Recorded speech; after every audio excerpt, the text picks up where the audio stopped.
નમસ્કાર વિદ્યાર્થી મિત્રો, હું રમેશ બાંભણીયા આપનું સ્વાગત કરું છું. નીટની અંદર આજના લેક્ચરની અંદર આપણે એસ વિભાગના તત્વોના થોડાક પ્રશ્નો જોઈશું કે જે નીટની પરીક્ષામાં પૂછાયેલા પ્રશ્નો છે. તો એમાં પ્રથમ પ્રશ્ન છે એ એવો છે કે નીચે પૈકી કયા સંયોજનમાં 2C2E બંધની સંખ્યા 4 અને 3C2E બંધની સંખ્યા 2 રહેલી છે. તો આપણને 4 સંયોજન આપ્યા છે મિત્રો. આમ ગણો તો આ પ્રશ્ન P વિભાગનો થશે, કારણ કે આનો જે જવાબ આવે એ P વિભાગના સંયોજનમાંથી આવે. જવાબ C આવશે, બોરોન હાઇડ્રેટ. બરાબર. પણ પ્રશ્નો છે એ S વિભાગમાં પણ આપણે ગણી શકીએ, કારણ કે એના પણ આપણને ઓપ્શન આપેલો છે. બરાબર. તો આમાં આપણે B2H6 ડાયબોરેન, જેને આપણે શું કહીએ, ડાયબોરેન, એનું આપણે બંધારણ દોરશું એટલે આપણને ખ્યાલ આવશે મિત્રો.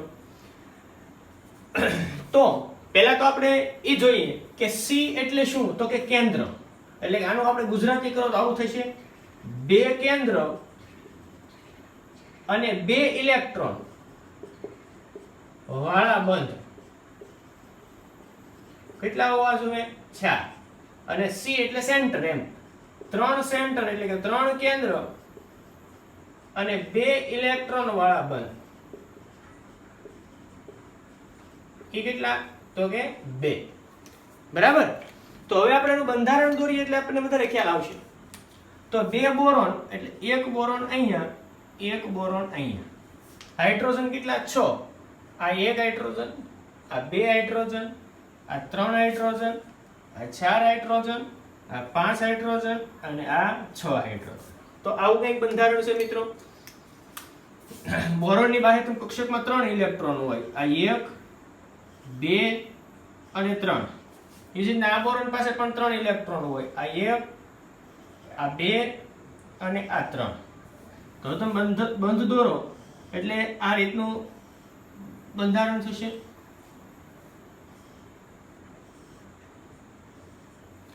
પણ અહીંયા સેતુ બંધ જોવા મળે, જેને આપણે ડાયમર બંધ કહીએ. આવો જો મિત્રો, અહીંયા ઇલેક્ટ્રોન નથી છતાં પણ બંધ છે, તો આ આમ આખો બંધ ગણવામાં આવે. હવે તમે જોજો અહીંયા કે આ બંધ તમે જુઓ, આ હાઇડ્રોજન અને આ બોરોન. એટલે એક બોરોન નું કેન્દ્ર અને એક હાઇડ્રોજન. હાઇડ્રોજન પાસે એક ઇલેક્ટ્રોન હોય મિત્રો.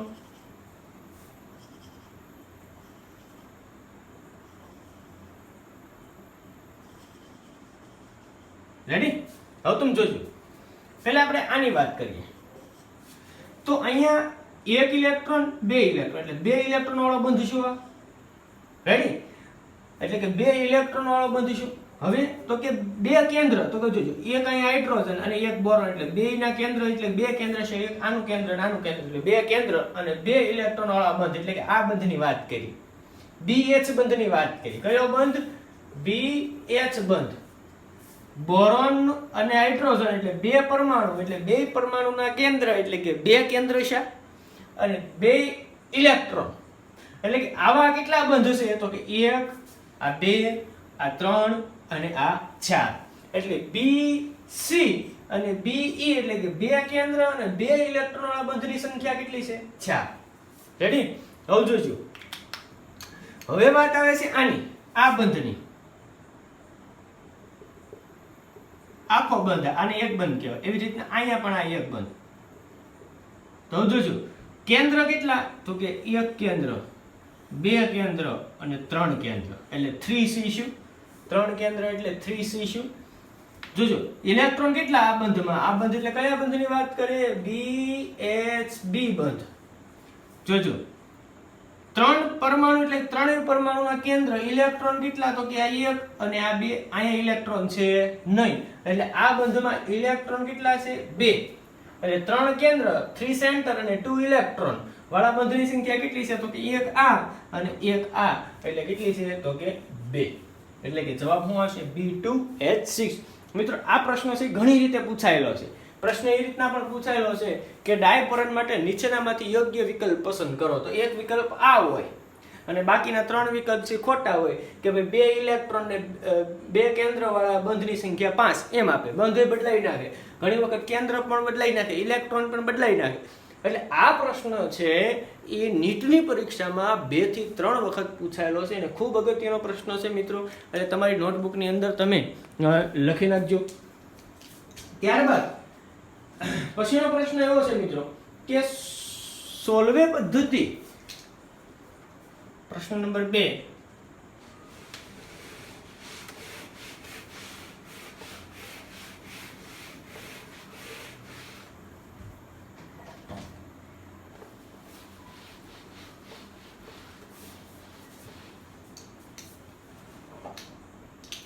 કે સોલ્વે પદ્ધતિ દ્વારા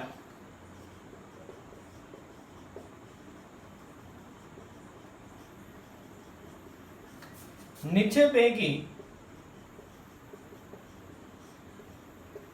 કયા સંયોજનનું ઉત્પાદન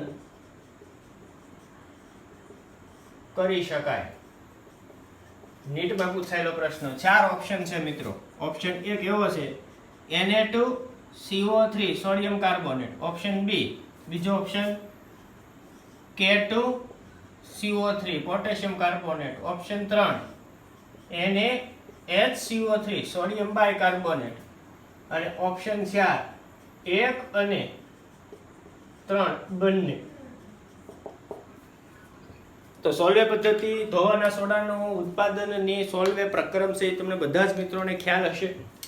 કઈ રીતના આપણે મેળવતા તો કે તમે જુઓ કે સૌપ્રથમ આપણે શું લેતા તો કે એમોનિયા H2O, એમોનિયાનું સંતૃપ્ત કરેલ દ્રાવણની અંદર CO2 વાયુ પસાર કરતા, યાદ હોય તો.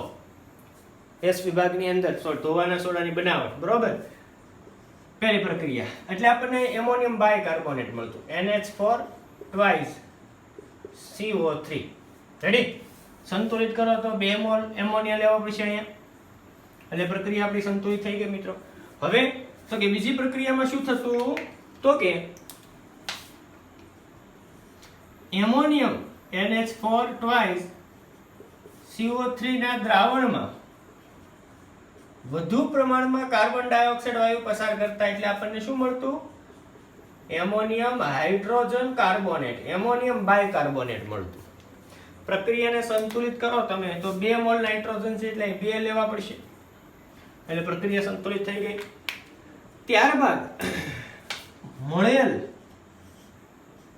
NH4 HCO3 એમોનિયમ બાયકાર્બોનેટની NaCl સાથે પ્રક્રિયા કરી અને સોડિયમ બાયકાર્બોનેટ મેળવતા, NaHCO3 અને વધુ શું તો કે NH4 અને Cl, NH4Cl.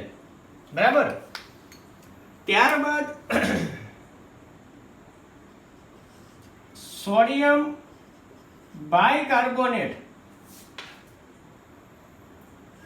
ને ઉષ્મીય રીતે ગરમ કરતા એનું વિઘટન થઈ સોડિયમ કાર્બોનેટ Na2CO3 એટલે કે 2 સોડિયમ છે એટલે 2 મોલ લેવા પડશે. ત્યારબાદ હાઇડ્રોજન કેટલા તો કે 2 એટલે કે H2O, CO3 કેટલા છે 2 છે, એક આવી ગયું એટલે હજી એક CO3 વધ્યું, એ CO3 માંથી એક ઓક્સિજન આવી ગયો એટલે CO2 વધ્યું. હા, તો આ આપણી સોલ્વે પ્રક્રમ છે. સોલ્વે એમોનિયા સોડા પદ્ધતિ પણ તમે એને કહી શકો. આમાં કોનું ઉત્પાદન છે તમે જો તો એક તો તમને મળ્યું સોડિયમ બાયકાર્બોનેટ જેને આપણે ખાવાનો સોડા કહીએ, અને બીજું આપણને મળ્યું સોડિયમ કાર્બોનેટ જેને આપણે ધોવાનો સોડા કહીએ. બરાબર. આને આપણે શું કહીએ? Baking soda. અને આને આપણે શું કહીએ? ધોવાનો સોડા. તો હજુ પોટેશિયમ કાર્બોનેટ છે આમાં કંઈ મળતું નથી. અહીંયા આપણને શું મળશે? જવાબ 1 અને 3 એટલે આપણો જવાબ શું આવશે? વિકલ્પ 4, 1 અને 3 બંને. ઓકે. હવે આમાંથી નીટમાં પૂછાયેલો એક બીજો પ્રશ્ન છે મિત્રો. એ પ્રશ્ન આપણે જોઈએ. આપણે પ્રક્રિયા છે એમને રહેવા દઈએ.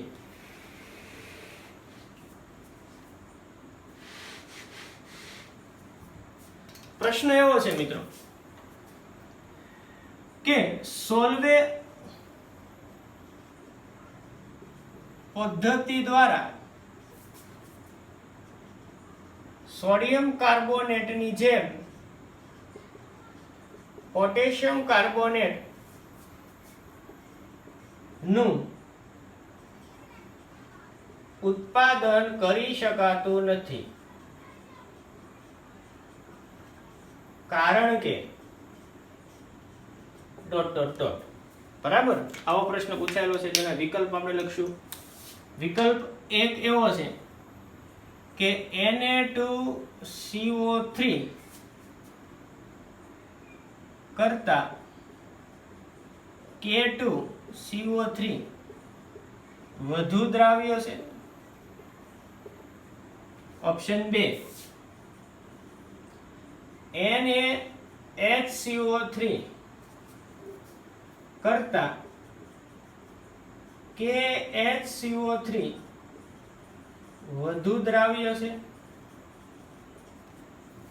ઓપ્શન 3 Na2CO3 કરતા K2CO3 ઓછો દ્રાવ્ય છે.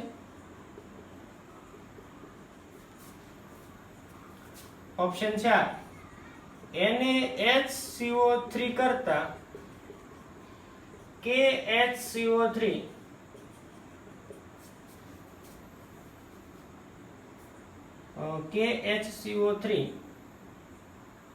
વધુ સ્થાયી છે. આ 4 ઓપ્શન હતા.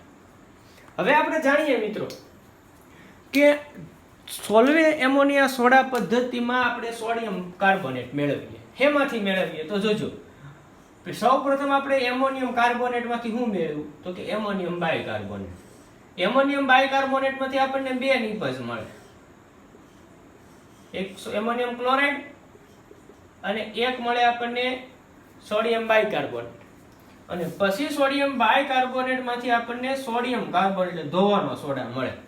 હવે પહેલી વાત તો એ છે કે આમાંથી આ મળે એ પહેલા આ બે અલગ થવા જોઈએ.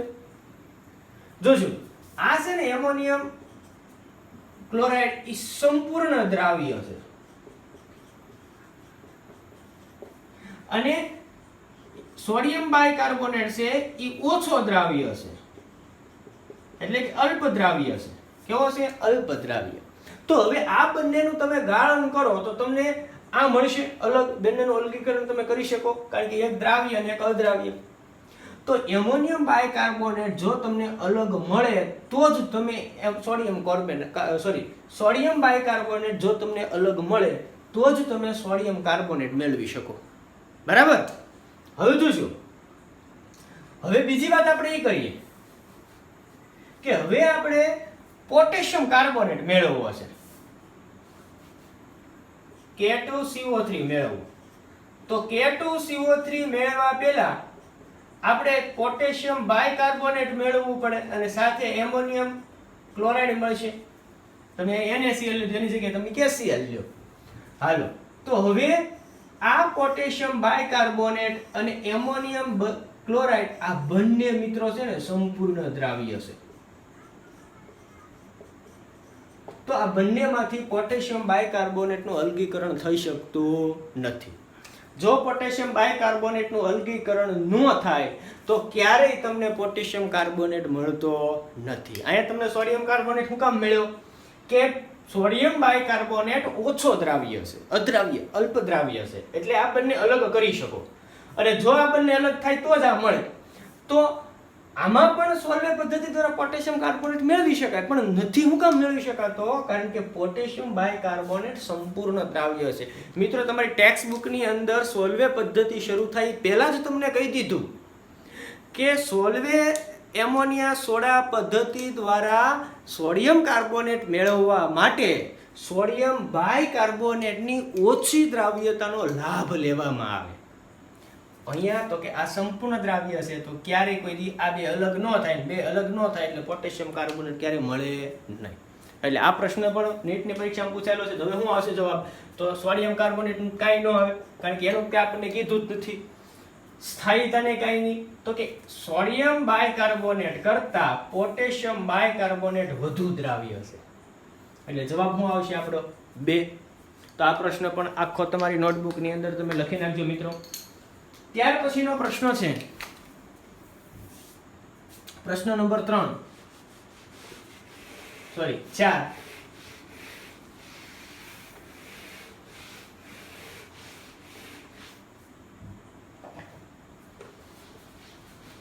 એટલે આ રીતના પ્રશ્નો મિત્રો આપણે અહીંયા કરી શકીએ હાલમાં ઓછા 11-12 પ્રશ્નો, પણ આને આ પ્રશ્નો છે અનેક રીતે મિત્રો પૂછાય કે જો આવા પ્રશ્ન પૂછાય તમે જાતે આવા પ્રશ્નોની પ્રેક્ટિસ કરી શકો. તમારી ટેક્સ્ટ બુકમાંથી જ બધું પૂછાય છે, એની બહારથી કશું પૂછાતું નથી, પણ ફેરવીને તમને પૂછે એટલે તમને કંઈક અલગ લાગે. ઓકે, પ્રશ્ન આપણે એવો છે કે આલ્કલાઇન, પ્રશ્ન નંબર 4, આલ્કલાઇન અર્થ ધાતુના સલ્ફેટ ની દ્રાવ્યતા નો યોગ્ય ક્રમ લખો. બરાબર, હાલો તો ઓપ્શન નથી લખતો મિત્રો. તો આલ્કલાઇન અર્ધધાતુ એટલે કે સમૂહ 2 ની વાત કરીએ આપણને. બરાબર, તો સમૂહ 2 માં આપણે જોઈએ તો કે બેરિલિયમ સલ્ફેટ BeSO4, પછી MgSO4, પછી CaSO4, પછી આવશે સ્ટ્રોન્શિયમ હાઇડ્રાઇડ SrSO4, પછી BaSO4. બરાબર, આલ્કલાઇન અર્ધધાતુની વાત કરીએ. હવે તમે જોઈ શકો મિત્રો, અહીંયા બેરિલિયમ, અહીંયા મેગ્નેશિયમ, અહીંયા કેલ્શિયમ, અહીંયા સ્ટ્રોન્શિયમ અને અહીંયા બેરિયમ. આ સમૂહમાં ઉપરથી નીચે શું? સમૂહમાં આ ઉપર અને આ નીચે શું? તો હવે તમે જોઈ શકો મિત્રો કે અહીંયા Be+2, અહીંયા Mg+2, અહીંયા Ca+2, અહીંયા Sr+2 અને અહીંયા Ba+2. આવું કંઈક છે, +2 વીજભાર વાળો. તો સમૂહમાં તમે ઉપરથી નીચે જાઓ એટલે બધાને ખબર છે કે જલીયકરણ એન્થાલ્પી ઘટે. બેરિલિયમની જલીયકરણ એન્થાલ્પી ખૂબ વધુ છે. બેરિલિયમના સંયોજન તમને પાણીવાળા જોવા મળશે, મેગ્નેશિયમના, કેલ્શિયમના જોવા મળશે, પણ બેરિયમના નહીં મળે. બરાબર, આપણે એવું જોઈશું BaSO4 × 8H2O, પછી MgSO4 × 6H2O, BaSO4 × 2H2O.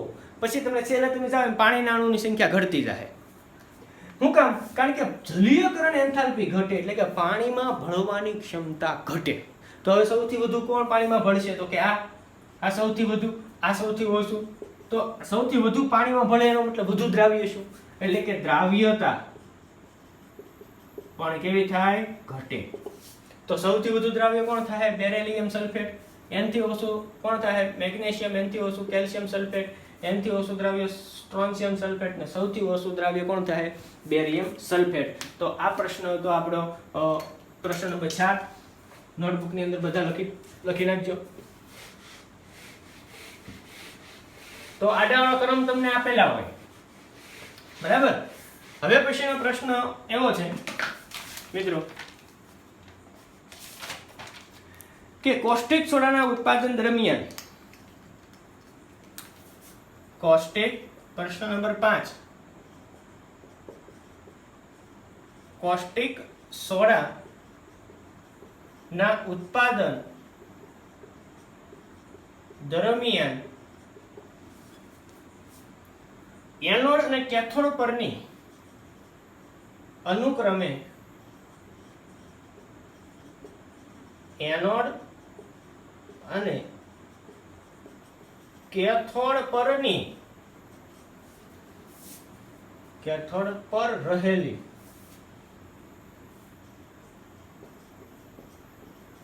નિપજ જણાવો. તો ઓપ્શન એ Na અને Cl2, ઓપ્શન બી Na અને H2, ઓપ્શન સી NaHG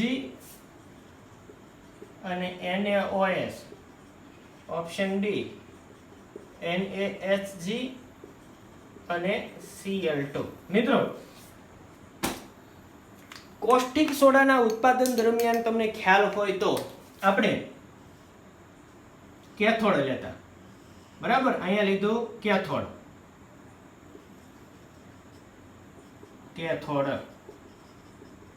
અને અહીંયા લેતા આપણે એનોડ.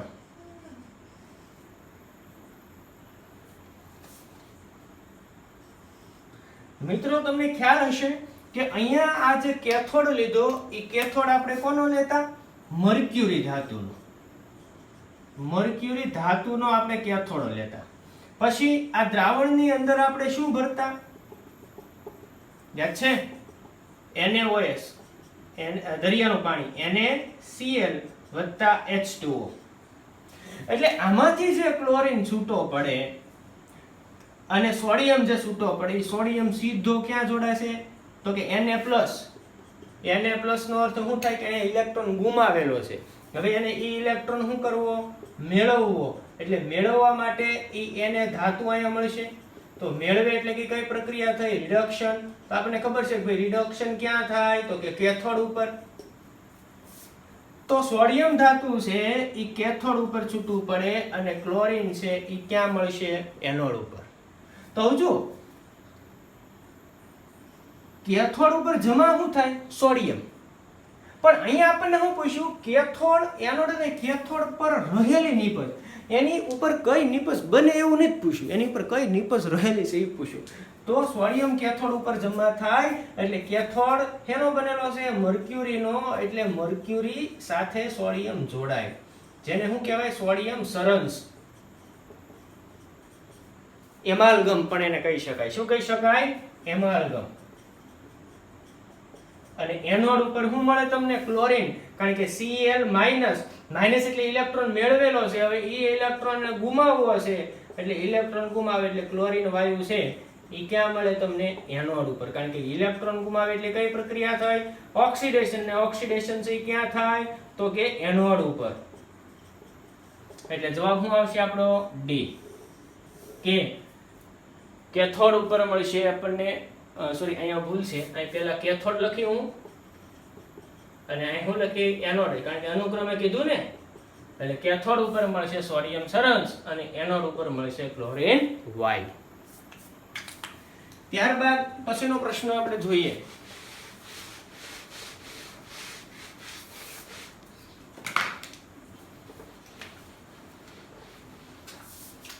પછીનો પ્રશ્ન એવો છે મિત્રો કે નીચે પૈકી કયું સંયોજન છે? સોરી, એ પ્રશ્ન પછી લઈએ આપણે. પ્રશ્ન એવો છે કે લિથિયમ નાઇટ્રેટ અને LiNO3 અને સોડિયમ નાઇટ્રેટ NaNO3 ને ઉષ્મીય રીતે ગરમ કરતા અનુક્રમે શું આપે?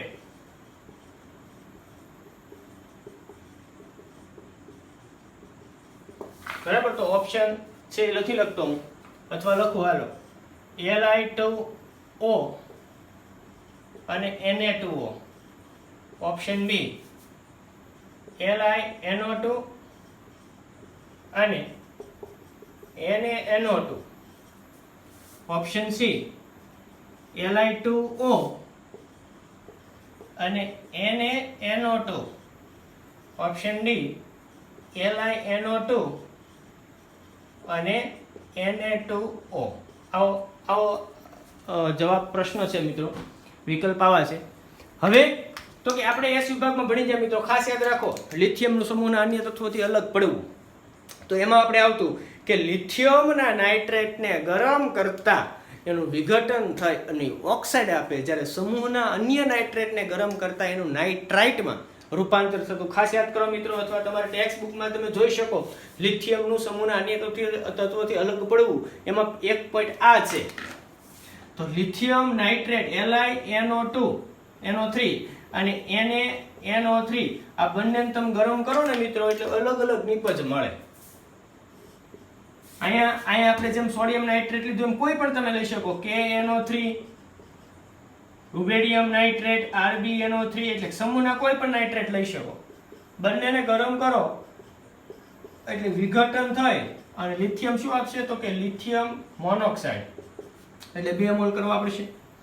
પછી 2NO2 અને O2, બરાબર. તો હવે તમે જુઓ અહીંયા 3 દુ 6 ઓક્સિજન થવા જોઈએ, 2 2 4, 4 ને 1 5, એટલે 1 હાફ કરી નાખો એટલે 6 થઈ ગયા. 2 નાઇટ્રોજન 2 નાઇટ્રોજન 2 લિથિયમ 2 લિથિયમ, એટલે અહીંયા શું મળ્યું? લિથિયમ મોનોક્સાઇડ મળ્યું.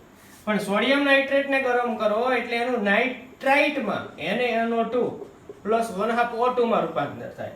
એટલે ખાસ યાદ રાખજો મિત્રો કે લિથિયમ ના નાઇટ્રેટને ગરમ કરતાનું વિઘટન થઈ લિથિયમ મોનોક્સાઇડ બને ને સમૂહના અન્ય નાઇટ્રેટ, એટલે એના જ સમૂહના, બીજા સમૂહની વાત નથી કરતા, એના જ સમૂહના અન્ય નાઇટ્રેટને ગરમ કરો એટલે એનું નાઇટ્રાઇટમાં રૂપાંતર થાય, એના ઓક્સાઇડ બનતા નથી.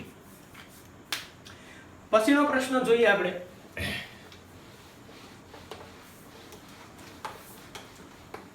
પછીનો પ્રશ્ન એવો છે કે નીચે પૈકી કયું સંયોજન શક્ય નથી?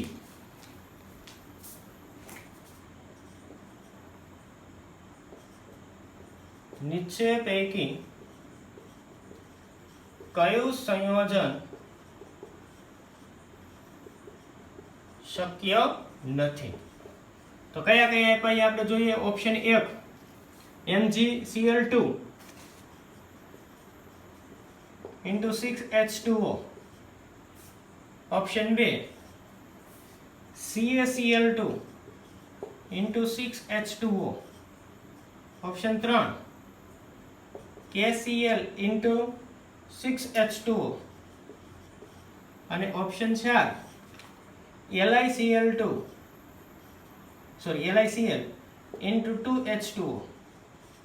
તો જુઓ મિત્રો, ખાસ એક અગત્યની બાબત છે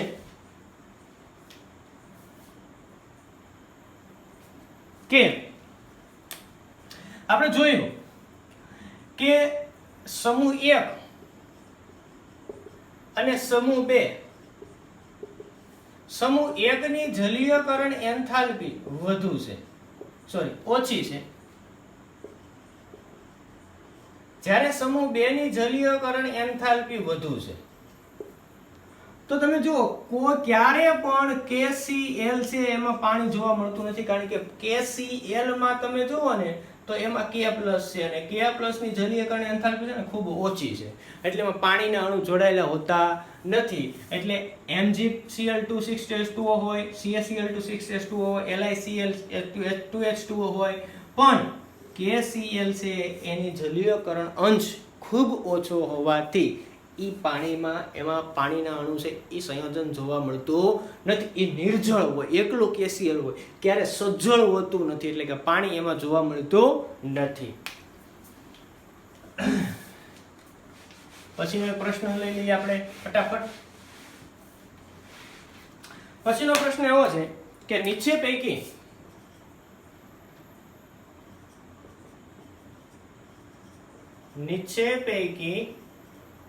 કયું તત્વ હાઇડ્રોજન સાથે સીધી રીતે સંયોજાય હાઇડ્રાઇડ બનાવતો નથી? બરાબર, આવો પ્રશ્ન છે મિત્રો. એના ઓપ્શન છે આપણે ફટાફટ જોઈ લઈએ. ઓપ્શન મિત્રો 4 આપેલા છે: બેરિલિયમ, મેગ્નેશિયમ, કેલ્શિયમ અને બેરિયમ. બેરિલિયમ,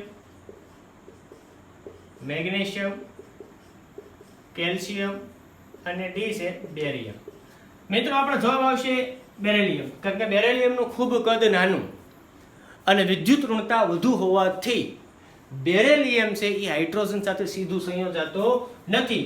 જો તમારે મેગ્નેશિયમ છે હાઇડ્રોજન સાથે સંયોજાય એટલે કે મેગ્નેશિયમ હાઇડ્રાઇડ આપે, સીધું હાઇડ્રોજન સાથે સંયોજાય, CaH2 આપે, BaH2 આપે, પણ બેરિલિયમ હાઇડ્રાઇડ સીધું બનતું નથી. બેરિલિયમ હાઇડ્રાઇડ બનાવવા માટે તમારે લિથિયમ ક્લોરાઇડની lithium aluminium tetrahydride beryllium chloride સાથે પ્રક્રિયા કરાવવી પડે.